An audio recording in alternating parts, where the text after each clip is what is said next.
NASA is looking for private companies to go to the moon and collect dust and rocks on its behalf.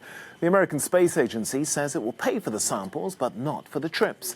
Well, it hopes the materials will be collected by 2024. The move aims to set a legal precedent for mining on the surface of the moon and ultimately allow NASA to one day collect materials useful to colonies there and eventually on Mars.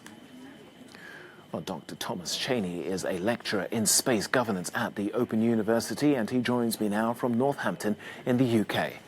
Well, thanks for taking time to speak to us here. All those Apollo missions that took place in the 70s, surely NASA must have gathered enough space dust and rocks. So what's it trying to achieve by doing this? Well, I think, first, scientists will always tell you can never have enough material. So they'd always be happy with a bit more. But I think the main reason for this initiative is to establish the legal principle that you can take ownership of lunar material. The United States has been pushing this as a position in international law for over 5 years now, and now it is ripe for the time to encourage actual activity rather than simply expressing an opinion. OK, well, there have been many countries which have had the means to get to the moon, but that's changed in recent few months, of course. I'm thinking of the Saudi Arabian mission as well as China as well, of course, and India. But so how is access to the moon regulated? Well, there's an international treaty dating from 1967, which is called the Outer Space Treaty, that establishes some key fundamental principles, such as the freedom to use for outer space for all states, and that states can't claim ownership over any specific piece of territory in outer space. However, the actual nitty-gritty regulation is done on a state-by-state basis. So the United States has a body of national laws that apply to companies like SpaceX. The UK has its own version of laws, as do a number of other countries. And this is the primary way that sort of private entities and private citizens are regulated under the international framework.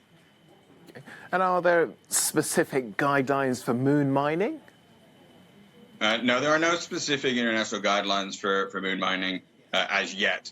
There are several proposals for such. As I was part of the Hague Space Resources Governance Working Group, and we proposed a set of draft building blocks for this regulation. And there are discussions ongoing at the United Nations, at the Committee on the Peaceful Uses of Outer Space in Vienna. But there are no specific binding rules as to how to conduct moon mining as of yet. So what kind of companies are going to be, go on this endeavour, so to speak? Are we expecting to see a rush for moon dust and space rocks? Probably not. The economics are challenging, to say the least. There are several companies who are interested. One of the big ones is iSpace, which is originally a Japanese company that was involved in the Google Lunar X Prize, although they have since broadened out.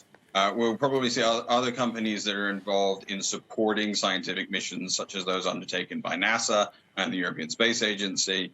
So there will be a lot more activity than there has been, but we shouldn't be expecting a California-style gold rush. OK, well, a brave endeavour to anyone who goes on that. Dr. Thomas Cheney, lecturer in space governance at the Open University. Thanks for joining me on the programme.